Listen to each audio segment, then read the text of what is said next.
Successful Minds with Patricia Baronowski-Schneider, the show that takes you around the world to share interviews with some of the most successful and relevant people on the planet. Hear their stories and get the most important business lessons they have learned on their road to success, and get exclusive advice on how to implement their success into your life and business. Successful Minds with Patricia Baronowski-Schneider is brought to you by the Strategic Advisor Board and your host, Patricia Baronowski-Schneider. Hello and welcome back to Successful Minds. I'm your host, Patty Baronowski-Schneider, CEO of Pristine Advisors. Today I'm joined by Sasha and Daniel. Our topic today focuses on couples and connections. So thank you for joining us, Sasha and Daniel. Tell us a little bit about yourselves. Thank you for having us. Yeah, thanks so much for being for us. Oh my gosh, start that again. I know, it's one of those days. It is, yeah.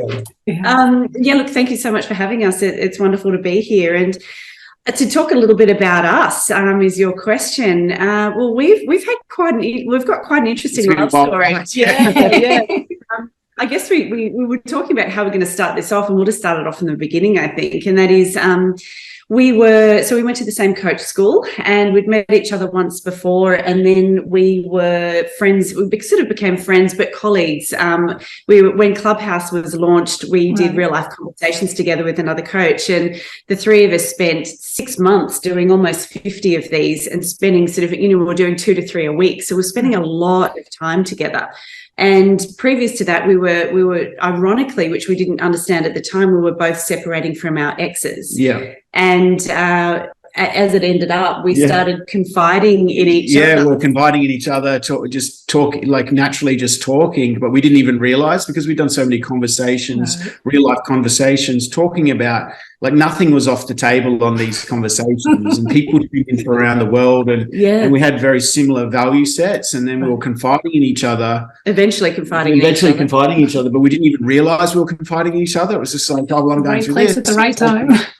Exactly, talking things out and getting support, supporting each other, because we didn't get really any support. Well, I didn't get any support from any of my friends. Like when I because I made the decision to split from my ex, and so a lot of people like, well, how can you do this? Everything was fine, but like I wanted more out of a relationship. I wanted a deeper connection, and so everyone was sort of turned against me a little bit. So I didn't have anyone else to talk to. And then so we were confiding each other, and then. Yeah. So as it turned out, I had this meditation. I was in a really sort of enlivened, spiritually enlivened time of my life where I was doing lots of meditation, and I had this meditation that just floored me, and that is that I just went to a whole other place, and I was an angel. Bear with me. I was an angel. God was there, and Daniel was Metatron, and God had burned Metatron, and I saw this in my meditation, and I came out of my meditation with the deepest, most unexplainable sadness I think I've ever felt in my life. And it stayed with me for a week, and I couldn't shake it. And I was just going, wow, like trying to make sense of it. And I was completely devastated. And Daniel and I had a call, and I'd sort of thought about saying something the day before, but thought, no, God, I can't say anything. This is just weird, And then as soon as I saw him on Zoom, I said, I really need to tell you something, that I saw this vision and I saw you, and I've been devastated. And I said something to the effect of, I think my soul, because it felt like a real soulful connection. I said, my soul is attracted to you that transcends human. There is something magnetic about my soul and your soul. And it came out. Just blurted it out. I was like, oh God, what have I said? And like there'd be nothing of talk of any like romance or anything. It was like purely friends, and you were like, I can't say this. Yeah, and then it just came out. But before Sasha said something, I kind of just knew what she was going to say. But up until then, like, we're human behavior experts. Like, we do this for a living. We've been both coaching for 7 years each. And we're very good at what we do. And we can see language patterns and all these things. But with that, with each other, it was like, whoa. We just, I guess when you're deep in it, we didn't realize. And Sasha said something to me, I just was like, I got it. I got it straight away. I was like, I get it. But up until then, I hadn't even thought about it, but I just had that same feeling. And from that day, we were in. That was it. And like, we were just like, I said, I'm in. And I think like we were living in different states as well. So he was living in a completely different state to me. We were like 1,000 kilometers away from each other. COVID lockdown, like, because Melbourne was the most locked down city in the world. Yeah. So we didn't even see each other for almost 6 months. So that conversation was the start of communication and clarification and understanding each other. And we developed 14 guiding principles to how we can maintain this relationship, or how we can have the relationship that we wanted, because we knew that being soulmates, it wasn't enough. We figured out we were soulmates. And that was confirmed by some of the energy people that we're working with. But we knew that wasn't enough. We needed to have some guiding principles, because we wanted to craft our relationship very deliberately in terms of what we both needed as individuals, what we needed together. Exactly, because we know that people just think that relationships just work. But it's like, but like, relationships need to be deliberate, because we didn't want to bring any stuff in from our previous relationships. We didn't want to bring in stuff from our parents' programming, which what happens with a lot of couples, subconscious patterning that we've seen coaching lots of other people in our lives. And we thought, well, this is our chance to craft something from the start. And it was really important. And we spent that 6 months just backwards and forwards, calling each other, messaging each other, and just really crafting something that was deliberate. Yeah. And it was hard, the distance, wasn't it? Like, it was like 6 months is a long time. And it's not like we could just jump in the car and go and sneak and see each other. There was hard lockdowns at the borders. It was a little bit crazy. It was but the interesting thing is that I had only ever met Daniel in person twice. First in a training where he was with the trainers at our coach school, and then the second time was just the four of us, so two other girls, and Daniel and I went for a hike one time, and it was just a sunrise hike. That was Daniel's previous job, was to take people on sunrise experiences, and that was it. And then weeks and months went past, and then we had that conversation. So we'd never actually ever physically really been in each other's presence. Exactly, I know. It was crazy. So that's probably for the best, because you obviously have that connection, and then it is true. You're kind of better off that way. I mean, you hear these stories about people who form relationships. They were pen pals first and whatnot. You don't have that, seeing you every day and, you just get that, that mental connection first, which is awesome. Yeah.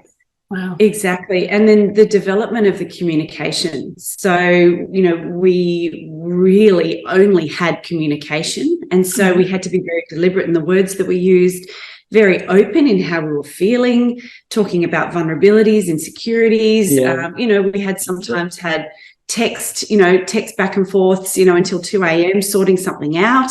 So just really staying connected in the only way that we had, which was communication, which has laid a really solid foundation. Yeah, and it really, we know that as coaches and as humans, language, how we language our life is how we experience life, the words that we use. And we ended up, our vocabulary was getting very enriched, because we were just like finding different ways to express how we felt and express different emotions and sadness and confusion and all of these things that came up. Do you remember the little text wars that we'd have where like one of us would win the word? Yeah, because we'd be like just to go through these words. So it's a little bit about us and how we came to be. And we haven't really looked back. We're both now living up in North New South Wales. Like, we're just about 15 minutes from the coast in the hinterland, and it's beautiful and something we had to fight for, which we're really proud of. Yes. Yeah. And then how we became working together is a whole other story. Yeah, I definitely want to talk about that. So I guess I was going to ask what's your story, but I guess you kind of touched on that. So I guess, what advice do you have for couples who are struggling to stay connected? So I guess before we even get into that, explain a little bit about what you do with the couple. So explain about what it is you guys do together.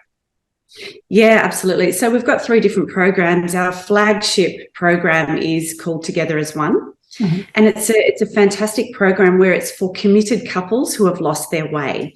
So people that might have been married for a long time, or they've been together for a long time, distractions, various different things have really sort of meant that they're not focused inward.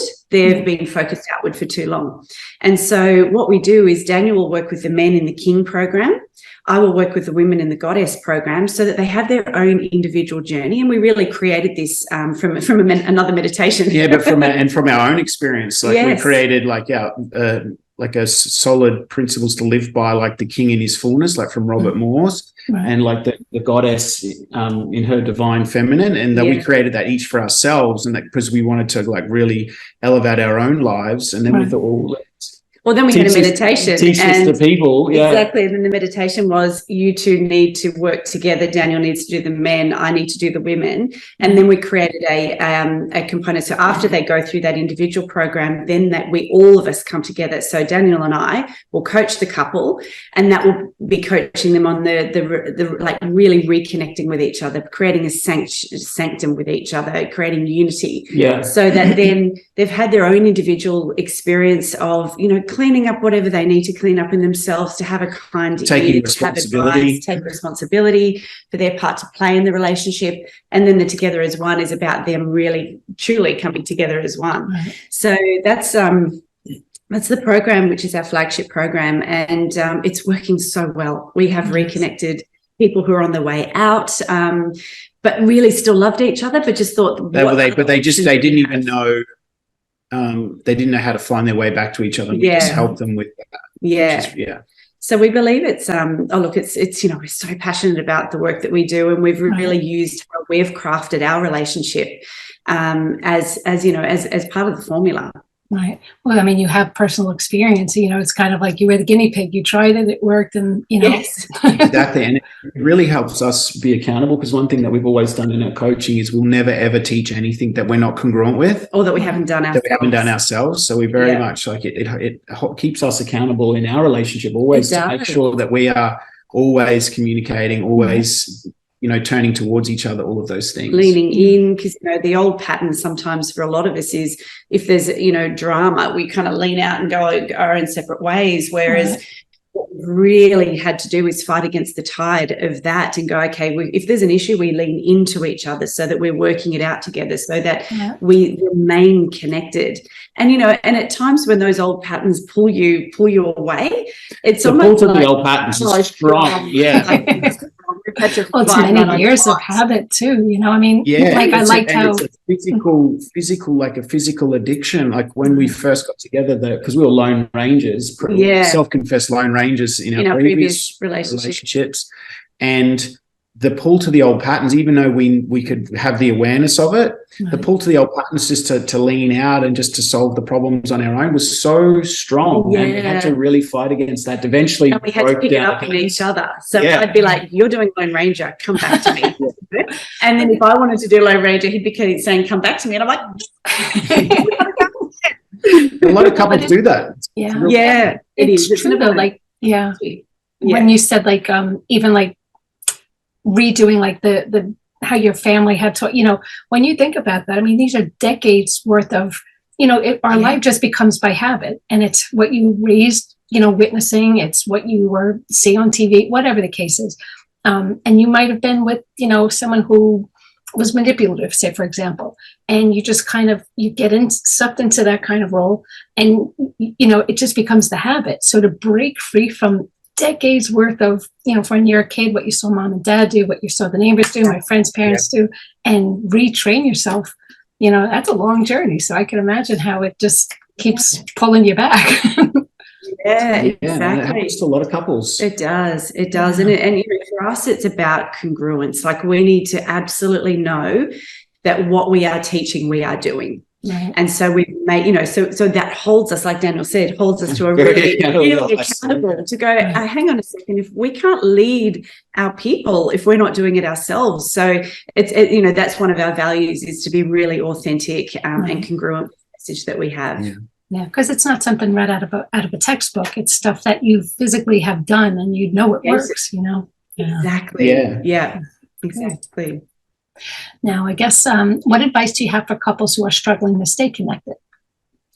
Well, we've thought about this a lot, and what we realize, it's like, what are the things that people that disconnect couples. Yes. The things that disconnect couples are the old patterns that they do, like leaning out instead of leaning in, doing those old things that break connection. And a lot of people go outside the relationship for their needs to get met. And then they eventually like drift apart, and then they don't say the thing in the moment. Yes. They don't say the truth. They don't speak their truth. They don't really confront the issue at hand and work it out together. They may go off and have, wine with a girlfriend or beer with a mate and, have a big old chat there, but they're actually going outside of the relationship. Right. So when, we sort of looked at the factors that just, and there's also obviously work and children and, family commitments and all these different things that can pull you away from your sacred union. And the really important thing there is recognizing that it's happening and recognizing that it's no one's fault. Yeah, because we always say it's so easy to place blame. Oh, but you're working too hard and you're doing this. And you're never here. Turning into each other. And and it's like one thing with our couples, they ask the questions like, how did we get here? Yeah. And that's the thing about no one's at fault. It's just like life causes us to drift apart, and it's an active decision to turn towards each other again. That's one of our guiding principles, is like that everything's figure outable, and make an active decision to turn back towards each other. Just even in that one active moment to go, okay, let's turn towards each other to help each other solve the challenges that we're having. Because that's not we need to go to marriage counseling so I can tell you how shit you are. I'm sorry if I'm not allowed to say that's all good. And to tell you how, and then so we thought, well, if you make an active decision to turn towards each other, then you can start to rebuild. And another thing that it can be in the micro moments as well. So it doesn't need to be this big, we're turning towards each other, but it is bringing back some more skin contact. Right. Intimacy. It doesn't need to be sexual intimacy, but just a touch. Like Daniel, as you can see, and we touch a lot. Like that's part of how we are with each other. It may be that you're, in the kitchen and someone just comes up and gives you a hug behind, or even an arm touch, just a recognition that, that you're seen, that you're important, and that you can really create those micro moments that lead to bigger moments. Yeah. And in saying that, sometimes speaking micro truths, just going, how are you today? Actually, I'm feeling really insecure about what just happened then. And, and bringing more vulnerability can lead to a greater connection and also intimacy, because intimacy, everyone assumes intimacy equals sex. And yes, sexual intimacy is very, very important in a relationship. But intimacy is about bearing all, being vulnerable, allowing the other person into your inner world. And what we've found with some of the couples that we've worked with is that they say, I've just given up even talking because I don't believe that I'm going to be heard. And so even like hearing and listening and not making it about yourself is really, really important as well. To really hear that person in their truth, not applying your own insecurities or doubts or questions or I don't have time for this to it, just really allowing that person to be the truth of who they are is really important. I like what you said, because somebody else just on one of these social media things I can't remember who, but it was a celebrity, and they were saying the same thing about, having that connection doesn't have to be a sexual thing, but he said holding hands, doing the same. He said, if not, you're just basically becoming friends. And he says, I have enough friends. I don't need more friends. What I want is my wife. I want somebody who I'm connected with somehow, and it's important. And, that's why some people, it's very easy to get caught up with, say I'm a housewife and I've got the kids and it's just so stressful and I'm cooking, cleaning, and then the husband's working and it's very hard. But that's why sometimes it's important to have that just date night. Somebody babysits the kids. It's just you two. Get back to what brought you together in the first place. And, people have to find the time. Exactly. And it's amazing how few people prioritize that.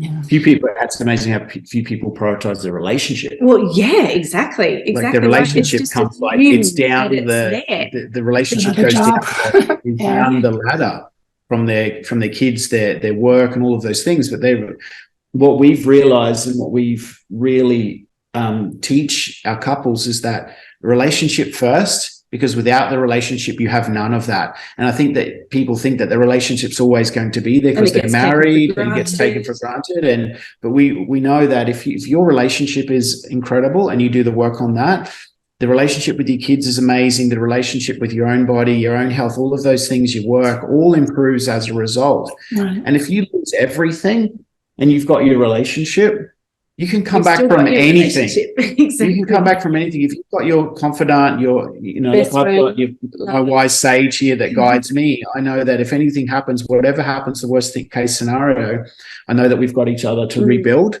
I think that's something really important that couples need to realize, because all of that stuff is real. The cooking, the cleaning, the job, all of that stuff is real life. We know that. We're not ignorant to that. But if you lose your relationship, does any of that stuff even matter? When you're alone sitting in the corner going, what just happened? Yeah. Exactly. And it's not just about like, I know people, like especially back in the day, my grandparents' era where like divorce was unheard of, so they were together, they stayed together forever, but there was no relationship, slept in separate beds, they didn't communicate. So being together is great, but there's just so much more to it. And that's where the actual relationship and togetherness becomes, that's more valid. That's the foundation of life after that, And exactly. just the enrichment that you can get from the connection makes your life so much better. Yeah, exactly. And I think, like this is why we're so passionate about this work, because we know that there's many disconnected couples out there. Hand on heart, we were in our previous marriages. It was we left it too late. And so now it's like we've had this resurgence of understanding of what could have happened or what we could have done differently, that we want to support other people in, because there's a lot of love out there, but there's also a lot of disconnected people. So we really and they're still committed to each other. They still love each other, but like exactly what you said before, is they're friends, they're flatmates, they're ships in the night. Like they've just become just slaves to the routine. And it's not because they don't want anything different, but they don't know how, they don't know the tools, how to get back to each other. Couples that we've worked with, they were on their last legs, but they were committed. Well, they still loved each other. They still love each other. But they didn't know which other option they had. Right. And that's, we are that other option, is what we see, because we really want to, we were told early on in us coming together that, we are here to heal the world's love. And so, that's our mission, is to heal the world's love in whichever possible way we can. And that's why we've got our 3 programs that really focus on different love aspects of love. Aspects of love journeys. So it's good to know that people know that there's an option out there, because like you were trying to say, but like if you go to, I don't know, a therapist or whatever, right away they have you 2 in the room and it's like, who's pointing fingers at who? They're not really getting to the bottom of how do we get you back?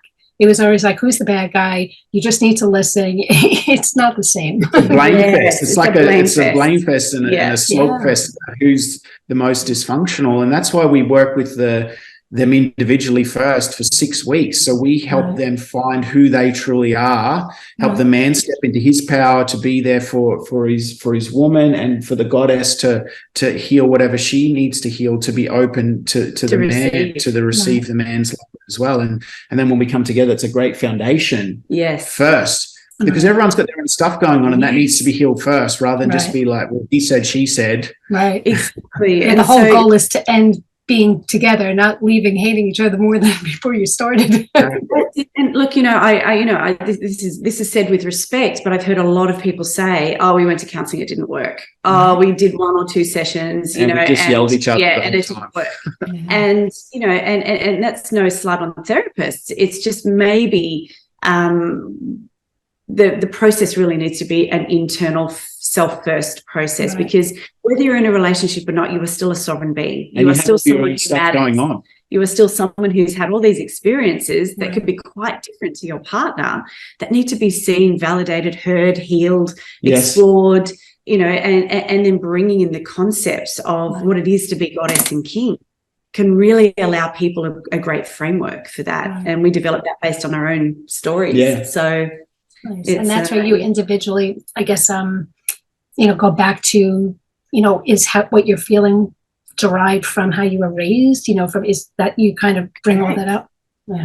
Yeah, we do. We go into people's origin stories and how their subconscious patterning.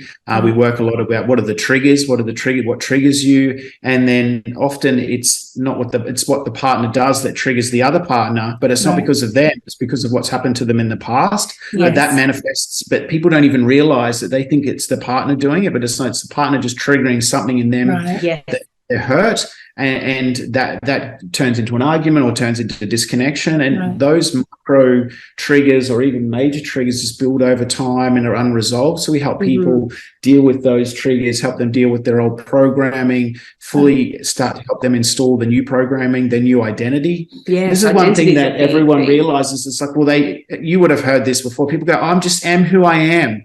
This is me. And what we teach people and what we know is like who we are is just a byproduct of our upbringing. Our personality is just a byproduct of all the influences that we've had. When we realize that, that we can be whoever we want to be for the life that we deserve. Yes. Like it's very freeing. It is. Yeah, exactly. And we elevate, with the couples, elevate their thinking to the highest level.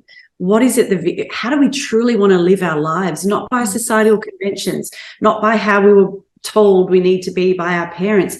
How do you empower yourselves as a couple to go, actually, we want to live in Costa Rica. we want to do this holiday, and that goes for 2 years. Like whatever those things are, allowing them to just dream big, because we get so caught up in what we must have to do. Yes. And really, that just shuts us down. We're living this life where we don't feel enriched. And how can we feel enriched personally, as ourselves, in a scenario that we're not happy with, and then be enriched in our relationship? So we really empower them to go, okay, what do we actually want out of life? Yeah. And go and live it and support it. And often people say, well, I can't because kids need to be in school. There are so many options. And one thing that, was 2 things that were great about COVID, only 2 things, was working and homeschooling options have really opened up for a lot of people now. They recognize that they can.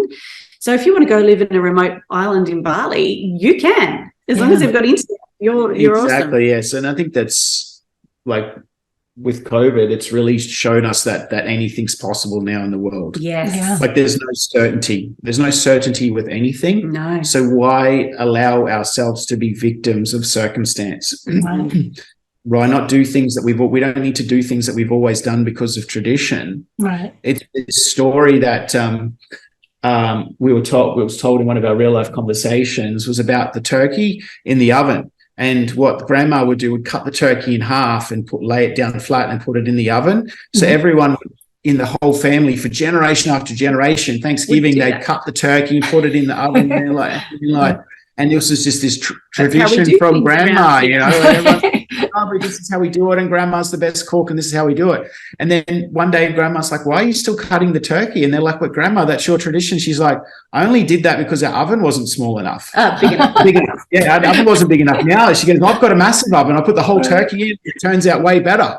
Right. So we do things based on tradition because we think that that's just how life is, but it's like, no, it's sometimes it's just a habit. Yeah, exactly. Yeah. So and that that's a great example of just going, we are passed down so many traditions, beliefs, values from our tribal cycle, from our ancestors. And but it doesn't necessarily mean they're right for you. Yeah, so for sure. Hang on, let me just clear what doesn't need to be there anymore, and then I can and empower to create how you want to create that relationship, that living circumstance, all 3, how the children are, or, what are your individual rules of engagement. And once you're clear about those rules of engagement, then you can go forth and show people, actually, this is how I do things around here, not how we collectively do things around here. No, that's important though, because people, like you say, get caught up in doing the same things all the time. And it's funny, like even in my home, I'm one of 3.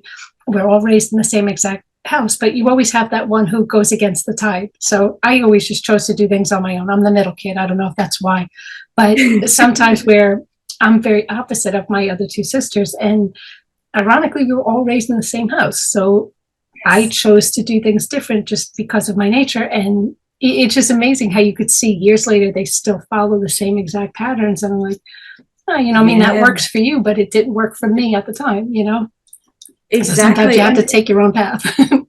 Totally. And it's great that you do that. Like, I've got 3 girls as well. They're all very, very, very different. Right. I'm the eldest of 4 younger brothers. And I was that. I'm just going over here and I'm just going and doing that, you know. Right. And they've stayed a bit more sort of close and connected, whereas I'm sort of like, I'm over there doing that. And, you know, it's important for people to know that there's an option, even that there is options to do things differently if they want to. Yeah. I mean, we know someone that is still living by the parents' rules at mid-40s, like still living by parents' rules. And it's like, change. You can. Yeah. We encourage you. Grow, learn, develop, be good, you know. You have to. Like, even in my situation where I grew up in the era of kids are seen and not heard. You do as you're told. Like, that was just the era. And I wanted my kids to have a voice. So I might not agree with you, but I taught them, speak your mind. We don't have to agree. I always use the term, we'll agree to disagree. You have an opinion, and that's fine. Where other people from that era would be like, oh, that's how I chose to raise them. And I can't complain. You know, I mean, they have a voice, they do their thing. And, you know, you have to evolve with the times, but you also have to not be stuck in that do as you're told. And, you know, because now, like you said, 40-year-old, you know, still listening to mom. I mean, that's all cool and all, but you have to have a voice. You know, you have to do what's best for you. And are you happy? Yeah, that's for sure. That I always ask people, they're like, I am who I am. And if you're who you are and you're happy, then rock on. Yeah. But if your life's not how you want it, know that you can change, because a lot of people say, I'm just how I am, but their life's a mess. Yeah. And when you realize that you can be who you want to be, then it gives you the option to change. But people will defend their position to the nth degree. Yeah. But that's why they need people like you that are kind of take them by the hand and show them that you're going to be okay. You're going to be okay. We have to take baby steps. To have someone in your corner. It's so important to have someone in your corner, because if friends can't do that for us, because we hold our clients accountable. We obviously do it in a loving, respectful way. Right. But we do what friends can't do. We help them, hold them accountable to the life that they deserve. Yes. Mm-hmm. Like, if you want this life, then you need to do some things differently. And you need someone in your corner that's going to be there to support you and guide you and pick you up when you're down and tell you things that you might not want to hear, but in the long run, that it's the best for you. Yeah. Friends can't do that. Well, no, and I'll tell you what you want to hear. That's not the roles for friends. You know, friends are there to go, you're amazing, you're awesome, keep going. The cheerleaders. Your friends are your cheerleaders. And relationship, but if you want more and different and better, or, you know, whatever it is, then you do need someone who can guide you there, lead you there, keep you accountable. And it's really interesting. You know, a couple of the men that Daniel have worked with have resisted that at the beginning, kind of going, well, you know, I don't want to do that. And they've realized, oh, actually, this is really great. This is really beneficial. And they've flourished and grown because they've gotten out of their own way. Yeah, because a mentor can see what we can't see in ourselves. If we just go by our own limitations, we will live the life of our limitations. Yes. But a mentor, always use the analogy, because I've worked with different people from job seekers and all the way up to multimillionaires, and always say, like, if you're in a hole, you can only see the 4 walls of the hole. But a mentor can see you in the hole. They can see the 4 walls of the hole, but they can see the birds, the trees, the sunset, just the beautiful vistas, all of those things. So, and it's their job to help give you the tools and the strategies and the belief to see outside the hole and see what's possible. Yes. I think that's really, really important that as mentors, people can't see what they in themselves, and it's up to us to stretch them and show them, like, this is what's possible. This is what you're capable of. Yeah. You might not know it now, and it might be a little bit of friction until we get there. But once you're there, then the whole doorway opens up. Yeah, just getting them out of that comfort zone to take the chance, you know, because, like you said, habit. Yeah, exactly. Nice. Now, what are the most common mistakes that couples make when it comes to communication? Oh, well, they don't. Don't allowed. We say that, you know, in jest, but it's the truth. What happens is that, you know, people will often want to avoid. How many times have you heard, oh, I don't like conflict. Oh, I don't like. So what happens is that they keep themselves small, they keep themselves quiet, and they don't speak their truth. Now, I'm a massive advocate of speaking your truth. Sometimes Daniel's like, oh, can I just not speak my truth, please? Yeah, you know? yeah, exactly. In the early days, and I'm like, no, you speak your truth. What's so important is that you say what needs to be said and you resolve it, because if you don't, then it builds resentments build. And you know that magical rug that everyone loves the rug. Yeah. Everyone loves the rug. A foundation. Rugs are big in families, aren't they? How many are. families do you know have got this big rug and everyone's walking on this rug and there's all this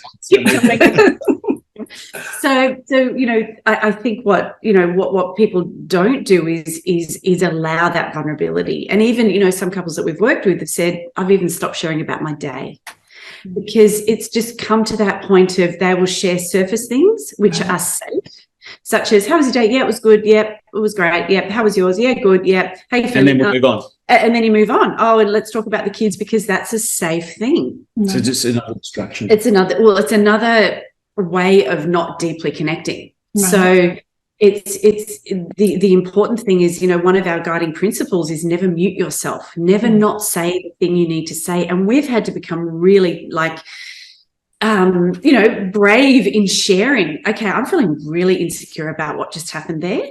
And and for the other person to hear you and hold that's that. a big one as well. It's a really big one. And that was a big one. I think it's for a man as well. Like I'm generalizing. Say stereotyping. I'm stereotyping, but I'm a man, so it's my right to do that. No. But it's as men, and I know this from being a man and coaching men, and it's not all men, but it's something that we need to learn, is that we automatically think it's an attack. Yeah. Defensive. We just go on the defensive, and it's like it's not like. And I used to be very defensive. Massively. Right? I'm not attacking you. It's just like, I'm not attacking. She goes, I'm not attacking you at all. I'm just letting you know. And then it took me to realize that, hang on, it's not about you. Right. It's not about you. It's about Sasha.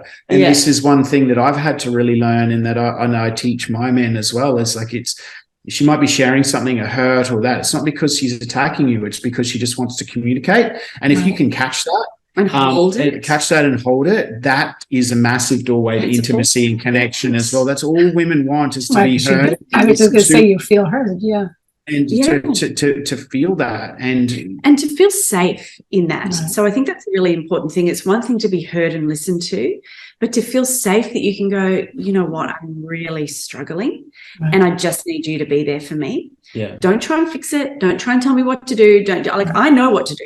Right. I just need a safe sanctuary to come back to go, you know what, I'm feeling really awful today, and this happened and that happened, and just for the closeness to be, because that's really held. What it is. Yeah. It's an emotional bid to feel close, to feel emotionally held. Yeah, exactly. To be emotionally held, and that's something that I think so many people are yearning for, men, women, children, to be just emotionally held. And that's what we teach, is to be emotionally held, because we know the power of it from our relationship. And it takes practice. Oh, massive practice. It's not like you suddenly go, I feel emotionally held, thanks. You know, it takes a concerted effort to be there. You know, sometimes Daniel will share something with me and I'll immediately go, well, blah, blah, blah, blah. You know, and it's like, hang on, slow down, come back. This is what he's asking for. And then sometimes I just say, look, it doesn't need to be anything. Yeah. I just need, and kind of at the start, we would pre-frame it, say, I just want to tell you this thing. You don't need to solve it. You don't need to think. I don't need anything else. I just need you to listen, and that's it. Or even I'll say, I haven't formulated the right language around this yet. So don't take it the wrong way. Don't take it the wrong way. Just hear me out, and I'll probably start working it out, because I'm one of those people who speaks and then hears myself speak and then figures things out. Mm-hmm. So I'm like, the words aren't accurate. I may get this wrong, but this is blah, blah, blah. And then it's received, because the imperfectness of the moment is key in that, where it's not, okay, I've crafted exactly the script that I need you to hear, and this is how it's going to be delivered. It's like, this is going to, it takes the pressure off for both people, because then he's kind of going, well, I need to really listen here to understand what she's saying, because she's not clear about what she's saying just yet. And then it becomes a let's figure it out together, which is also one of our guiding principles. Like, figure things out. Everything's figure outable, and do it together. Right.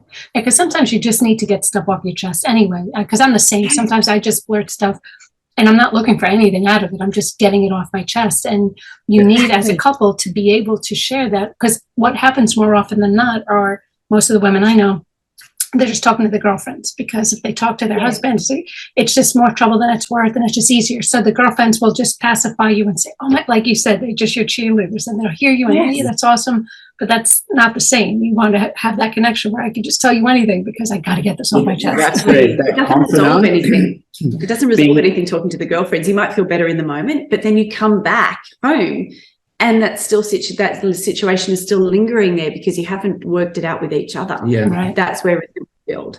That's where, you might have had a fight 6 months ago, and then all of a sudden something little happens and someone's going, well, you said this 6 months ago, and the other person's going, what? I thought, right, you forgot about it, right? Yeah. So it's resolving things in the moment that is hard, but it is key. Because going outside, like that's another way of getting your needs met. We spoke at the start of the conversation. You're going outside of the relationship to get your needs met for those things. But it's a hollow need. It's a hollow need. But when you do it inside the relationship, that's when your partner becomes your confidant. That builds connection. Intimacy goes up, and you have this sacred container of protection around your relationship, and that builds the strength of the container and the strength of the relationship. Yeah, because are you okay if I share this? You don't know what I'm about to say. Anyway. She's like, sure. Like, I'll ask you permission for something that you don't know. Daniel had some overwhelming emotions the other day, and I just said to him, we just lay in bed, and we held each other, and I held him, and I just said, just feel them. Don't do anything. Don't think about it. Don't distract yourself with different ideas and thinking. And because so often when we feel, we go into our overthinking so that we don't have to feel. Right. You froze. Frozen. This beautiful safe moment. This beautiful safe moment of Daniel just feeling his emotions and allowing those emotions to roll through. And if we weren't as connected as we are, what probably would have happened is Danny would have gone, I'm feeling all this stuff, I don't want to feel it, I'm going to overthink it, I'm going to make it mean all these different things that it doesn't mean. Right. And the emotion stays with you. We just push that stuff down. Just shove it down. That's what I used to do. I used to just push it down, and we'll deal with that at another stage where we know it always comes back. Once I felt those emotions, those emotions just came up and came up.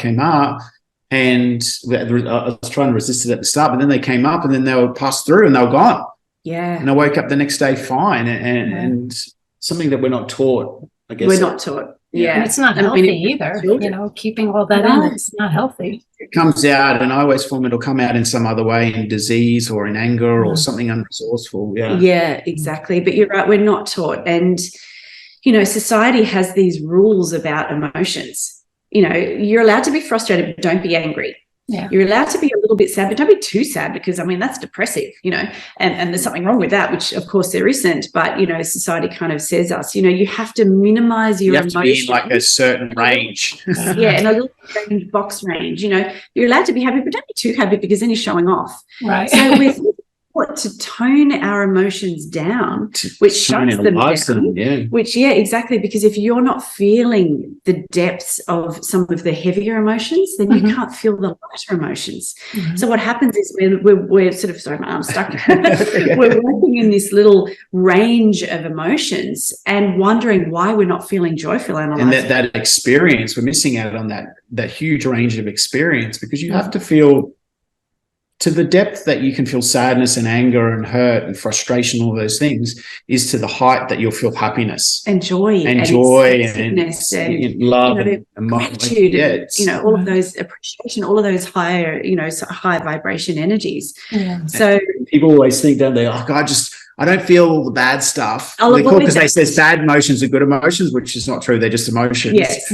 Is that, and then they'll go, but I can only feel the good. But you can't feel the good unless you feel the bad. Exactly. Which there's no good or bad, but that's just in other people's language. Yes, exactly. But even just like you say, like I know people who, say they always have bad stuff happen. So anything good or any good right away, it's no, because they just don't believe it, and it's like you can have both. You just have to know how, Yes. Well, I mean, we are humans have, I saw a stat and I was blown away, about 30,000 different emotions, but we're told you're allowed to have 3.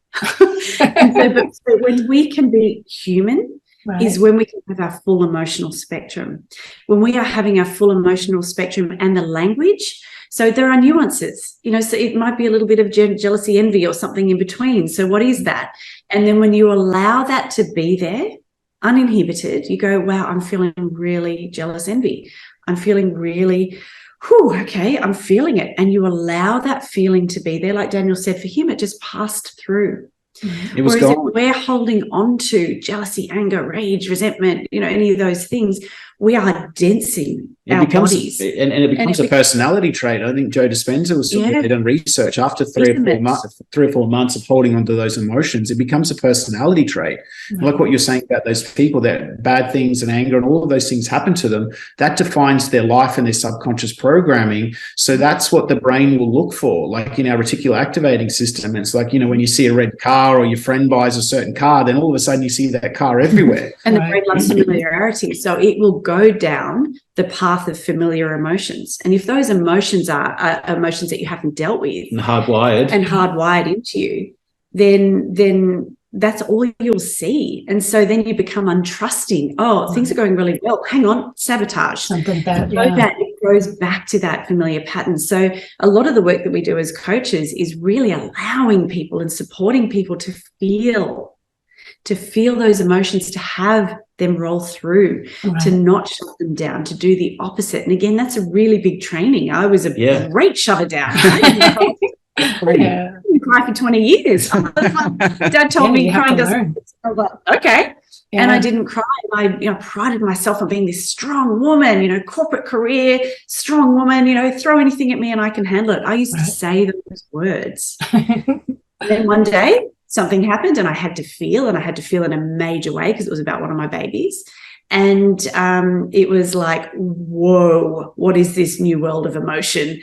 And that's when I started to recognize and got into coaching and personal development, started to recognize I can only be a full human when I'm feeling the full human emotion spectrum. So and it's breaking down those subconscious patterns as well. This is my lot in life. Have you ever heard that? Like I'm sure everyone's heard that. This is just my lot in life. This is what my all of those bad things are just their lot in life because that's what shaped them. But it doesn't have to be that. It takes time to break down that neurological patterning. Yeah. But once you do, there's so much to life. Well, I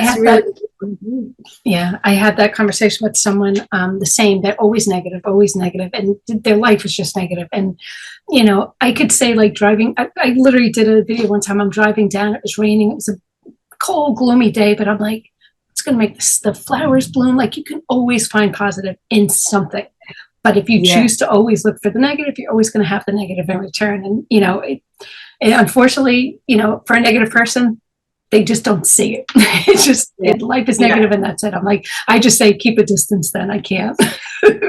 There is a nuance to that though, if you don't mind me sharing. And that is like, there's a big flavor in personal development. Just think positive and you will be. Whereas I disagree with that. I think when you're working through your emotions that are heavier and you can start to allow them to be there just as you can, the mediocre emotions, just as you can for the lighter emotions, then that will allow you to have that full emotional spectrum. But the whole positive thinking, I just got to think positive, but my life is a disaster. It's spiritual bypassing. It's spiritual bypassing. And so, but I agree, there are some people who, we all are wired to the negative. We have a negative bias. It's just how our brains are for survival, right?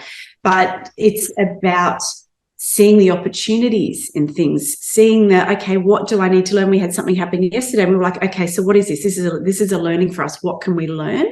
We didn't disregard the emotion, but we went, disappointed. But then we're like, okay, we're disappointed, felt the disappointment. They're like, okay, what can we make of our day now? Exactly. What can we do? How can we look at this in a way that will benefit us? But we felt the emotion at the same time. And it's also like effective as well. Like I love what you're saying about the flowers because we live in the country now and we're on tank water. So it's like when it rains, it's like there's a storm coming. And we shower together. So just full disclosure. Yeah, we shower together. So that's our physical contact that we do every day to maintain connection. And we know, because we know how important that is in busy lives, all of those things. And we're like, oh, it's storming, it's raining, so we can have a longer shower. You know, like it's like, but it's like, because it's like, normally when it's raining, it's a hustle, and it's just like, oh, it's pouring down rain, you can't do anything. We're like, every time it's that storm, we need the tanks full, and tanks. That perspective. Positive word. Yeah. Yeah, exactly. And, you know, I'm a summer person, so I'm like, you know, let there be sun 24/7, you know, let there be warm weather. Yeah. And when it's raining, whereas now it's like you've got to appreciate that, you know, this is what, you know, what the earth needs, what we need as humans. Yeah. As we sit here with snow, I get it. So I guess tell us, what strategies do you recommend for couples to build a stronger bond? Oh, so many. I think the big one is always lean in when you want to lean out, like just and turn towards each other. Yeah. Go to each other to have your needs met. Yep. Even though you think it might be easier to go outside the relationship to get your needs met for connection, get them met inside the relationship. Yeah. And, you know, that has to be sort of a conversation of, hey, I really want to talk with you. So again, another one is really speaking your truth. Saying the thing that you really don't want to say will allow that to be opened, but, you know, also prefacing as we've mentioned, and creating guiding principles. Yes, like we created our guiding principles. We've got 14 guiding principles that we have as a free download for everyone, so we can share that with you if you like. And it's one of them was us first. Yes. Like always prioritize us first in life, because life gets busy and we're not, as I said before, we're not ignorant to the fact that life happens. Right. We always go, okay, let's put us first always. Yeah. And as a priority. And that really helps as well. Well, it's just sort of coming back to each other rather than going, you know, because it's so easy to be distracted by so many different things. And it's like, okay, so hang on a second, where are we in this picture today? What is it that we need? And sometimes for us, it's like, okay, we've been working for a few hours. Okay, snuggle time. And we'll go into the bed and we'll just kind of snuggling with each other and just have a little bit of a micro nap or something like that. Just have 20 minutes together just to reconnect. Otherwise, because if you're in everyone else as well with emails, as you know, with business and coaching, all of those things, we'll just take those time to come back to each other. Yeah, exactly. Like, you know, Daniel said, I'm just feeling like I need a little bit of love. And so we'll just have a little bit of love, you know, and just those close moments of just snuggles or, you know, or just talking or just laying there, you know, looking out the window, whatever it is. For each of us, it's about creating those, and I said it previously, but creating those micro moments of connection. Build. They, you know, it's like extrapolating. It's like when you do your journaling, you know, your gratitude journaling. You know, there's a study that says, you know, you gratitude journal for 6 months and then you stop. You still receive the benefit 9 months later of that journaling practice. It's the same when you are having these micro moments of connection. It's like a snowball rolling down a hill. They build and the snowball gets bigger and bigger. And so then you start to really want to do it. It's not a thing of, oh, we probably should, you know, have some warm time. It's like, hey, I really need this from you. And it starts to build. Yeah. And one thing that we thought about and that we know is that for a relationship to be successful, you said it before, it was people become friends, right? So to be partners, you need to be intimate. Yes. You need to, intimacy starts with hugging more, making an effort to kiss more, making an effort to touch each other more. And like, we know the love languages, it's a beautiful book, The 5 Love Languages. And it says in there, like some people have different love languages around physical touch and quality time, but we all need it as humans. We need physical touch. Like it is like, even when people are single, they'll have a dog or a cat or some kind of animal that they can touch to get physical touch. So it's something that I don't think that everyone realizes how much they actually need physical contact with another human being. Yeah, like we're tribal beings, and you know the studies say that if you don't a baby's born and you don't touch it for 24 hours, it dies. So we need touch. We need to know that we matter. We need to know that we're cared for in those moments.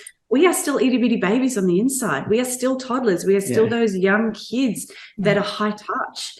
And just because we grow up, it doesn't mean that that need goes away. Yeah. But we believe that there are so many people out there that don't have enough touch. Yeah. And need it, crave it, desire it. And sometimes it comes out in unresourceful ways. Sometimes people will get into an argument with someone just to be seen, whereas it can be done in a resourceable way. And that's what we, we really encourage. And for men as well, like women, generalization, but tend to be more huggers than men. Right. So they'll go and hug their girlfriends, hug their friends, hug their mum, all of those things. Right. And they get their physical touch met outside of the relationship with the man. Men don't typically tend to be huggers. Like I'm a hugger. You're a hugger. I'm a hugger, but they don't get that physical touch met outside of the relationship. So it's so important for them to get that inside the relationship. Mm-hmm. And it's something that can be a little bit mechanical at the start. Like just start to hug more, but the end result will be the same. Yeah. Like even if it's like, hey, we need to hug more. Right. And it might be something that has to be a conscious thing to say, hey, we've got to hug more. But the end result of the actual connection is all that matters. Yes. Yeah, I think now, like, especially with like technology, everybody is so involved. Like, how you say you'll lay down in bed, hug each other, talk to each other. Now everybody's on the phone. You go out to eat. There's no conversations. They're on the phone. I mean, it's just so as bad as some of the relationships are, that's not helping at all either, because people put their attention 100% on there for whatever reason instead of communicating with the people right next to them. Well, the irony is that people online looking for connection. Yes. But it is not the right connection. Right. I mean, it's not to keep in touch with friends overseas and, family members and here's some photos of what, the girl's doing and, that kind of thing. But the ultimate thing that we are all craving is connection. Yeah. And I'm human to human connection. Whereas we're told, oh, well, if you want to find a partner, you need to go on dating sites, because that's what we do around here. And it's like, well, how many people are really, I mean, some people have found that, one of my brothers is one of them. He's found his wife there, but how we're all craving connection, but we're finding it through really low means of connection. Right. Yeah. And not to say that we don't sit there on our phones sometimes as well. We're human, and right? We have, and plus our phones are our work as well. But exactly, we make sure that when we're in bed together, we're in each other's energy. And some nights we'll watch a movie in bed, and other nights we will just make sure that we don't watch anything and just sit there and talk and connect and all of those things. And it's a conscious effort. Yeah, I think a lot of these things is a conscious effort to communicate, and then that breaks down those old patterns of like, oh, we'll just go and plop in front of the TV. Like a lot of couples plop in front of the TV. We don't even have a TV. We have the iPad. We'll watch a movie or something in bed sometimes, and snuggled up. But yeah, it's so important. And like what you said, is technology is a beautiful, wonderful tool that we all love. Right? It's how we do it. As long as you don't abuse it. Yeah. But technology is a distraction. Same as alcohol or any of these other substances or porn, all of these things distract us away from the thing that we're craving the most, which is human to human connection, right? So when we get disconnected in a relationship, in a partnership, we go to all of these distractions to numb and to save ourselves the pain. But the cause of our pain is the disconnection, but it's widening the gap even more and more. And that's one thing that we do in helping people bridge that gap and come back to each other, because they don't know. No one knows how to do this. You can't do it on your own. Like it's possible because you don't know the roadmap. Yeah, we have the roadmap, and it's so important to recognize those signs, to go, oh, hang on, the gap's really wide. Let's do something about it before the train wreck happens. Exactly. Yeah. And as long as you got the people willing to put in the work for that. Yeah. Exactly. And that's and I love that you've brought that up, because that's a really important thing, is that both people need to be going, yes, we want this, yes, we are ready, and yes, we will do the work. Right. Because some of the things that we ask the individuals and then the couple to do, it's not easy. It's not, it's not like, oh, well, I just have to write you a note and, our love's fixed. Some of the stuff really means that you have to go in and be willing to know that the greatest outcome is a connected, loving relationship again from when you first met. We can get that back for you. but you have to do the work. We can't do it. Here's the golden path, and we can support you along the way, but you really need to be able to walk it's that dealing path. with stuff that they've never even dealt with from their past or their childhood or their previous relationship. It is scary. And it is scary. But here's the thing that I've found even working with men is a lot of men don't want to confront their demons because they're scared of what happens. And I found men don't do, well, the researchers studies show that men don't do as much personal development as women by a long way. But the thing is that I found with all of my men is they realized that it wasn't as scary as what they thought to confront those dragons and those demons. Right. It seems so scary, but it's not as scary as what you think. Yeah, well, it's that same old thing. The anticipation of doing something is way worse than actually doing it. Right. Yeah. And it's when you go, oh, I actually have to finally go inside myself and face that thing that I've been avoiding all of my life and spending all of this energy on avoiding. Right. When they can go, okay, here it is in front of me, I can deal with it. They know that then, and this is for women as well, that they know that they can handle it. Yeah. There's nothing greater than going, wow, that big thing, I handled it, because it brings self-trust, it brings self-confidence, and it brings an assuredness that, wow, big things can happen in my life and I will still be okay. Yeah. Right. And that is such an important thing for people to learn. Like, we know that because we've done years and years of our own personal development and, had coaches and that have taken us to, all those places that we now take our clients to. So we've done it. We know what it is like. And now when I go, oh, wow, it's because, I believe that we're a number of different onions. We've got the relationship onion and the childhood onion and the whatever. And we think that we've got it all lit until something exposes up yes. and exposes, oh, I've got another layer of that onion to deal with. Over there. That's it. And keeping so it interesting.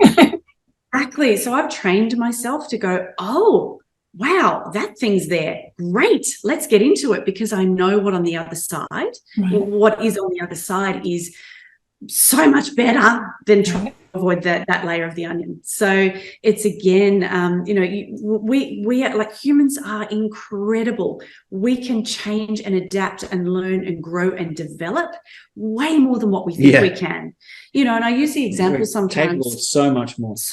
Like if you war-torn countries and someone has to, the whole life has been blown up and they've got their child on their back and they have to walk through the snow and and they don't have food, they survive. Yeah. So when I'm thinking, okay, well, we just need you to get you to face your demons, you can do that. If someone over there is doing that, then you can do that. But I think what we do is we get so comfortable in our lives that things just are the way that they are. Status quo. That we start to forget that we can handle hard things. And so what we do is we say, you can handle anything. Humans are amazing. Like, we are just, humans are the best things. But we need to realize that within ourselves. Yeah. And that's the way we do. Now, tell me, before we wrap up, so you're based in Australia, but now do you work with people around the world, or how Yeah, we do all of our coaching on Zoom. We used to do a lot of face-to-face. My whole business was face-to-face until COVID happened, and then I had to work it out and transition. So we do all of our coaching on Zoom, and we have workbooks and homework and all of those things for couples to work through, and exercises. And we love coaching on Zoom, and those real life conversations that we did for 6 months. We realized when we started coaching side by side and coaching the couple when they're together, we flowed really, really easily because we're just used to having these in-depth conversations about life. So we just naturally just went straight into being able to coach couples together so easily on the same. But in terms of that, so you're I think at 5 o'clock in the afternoon. We're at 9 o'clock in the morning now. So time zones, we can always make it work. Around time zones, absolutely. That's the least of our everywhere concerns. Yeah, exactly. We've coached people from all different time zones. Nice. So how could people get a hold of you? I'll post your contact info, but tell people how they could get a hold of you or learn more about you. Yeah, so they can just jump on the wildeway.com, wild with an E. And if they go on our website to the Together as One program, they can download our 14 guiding principles. It's a beautiful 40-page ebook that's got our guiding principles and what to do with that and explanations. And we've had some great feedback around it. It's what's helped craft our relationship. The couples that we work with, they've used that as their foundational one to even just to get some ideas from to create their own. Yeah, we encourage them to create their own, like what resonates for them in their relationship. Because we know this is our roadmap, and it may be perfect for other people, and other people might be like, "Oh, we don't need that. I like that one. We do that." This one is everyone's unique decision, and we're on Instagram as at _ the Wilde Way, and with me. And we always do like a complimentary 1 hour conversation with anyone that's curious. There's no pressure. There's no hard sell. It's just about. We even seen if we're a match, so people can always do that, and we found that people get massive benefit out of that, whether they decide to go with us or not. So. Yeah, exactly. So we think it's really important that we feel that we can work with the couple likes our style, and that that our conversation just allows that to be the case. The other thing too is that we have that program, and then we have a program which supports people who are at that stage where their relationship has reached that stage where they don't want to be together anymore, and they have children, and so we help them uncouple with love, so that there's minimum disruption to the children, and that they've done that in a sound way. We each again work with the man and the woman for 6 sessions individually, so that they can process the hurts and get some greater understanding, so that they can functionally then come together for another 3 sessions with the 4 of us, so that then they can, come together and really craft their future together. Because irrespective of whether you're uncoupling, particularly obviously with children, you will remain family with that person forever. And so we don't have drama and burning bridges and have nightmares. So, and we've uncoupled with love with our previous partners as well, with children. We each have children, and we've done it in such a way that my girls have barely been affected by it, because we've just made sure that their psychological safety is number one. So that's a really key component, important. And then we've also got a singles program for people who've to help heal the old patterns, to help them attract in a partner. Oh, well, a different partner. Different partner, rather than attracting the same old partner. Yeah, exactly. In someone different. So that's also on our website. So there's 3 different areas on our website that talk to those programs. Yeah. Nice. So you're covering everybody. That's awesome. No, thank you. So thanks again for being on the show. Again, that was Sasha and Daniel. Thanks for listening to Successful Minds with Patty B. Never miss an episode by subscribing to the show. So thank you again for being on the show. Yeah, that's wonderful. Thank you so much. Thanks everyone for listening. Much love.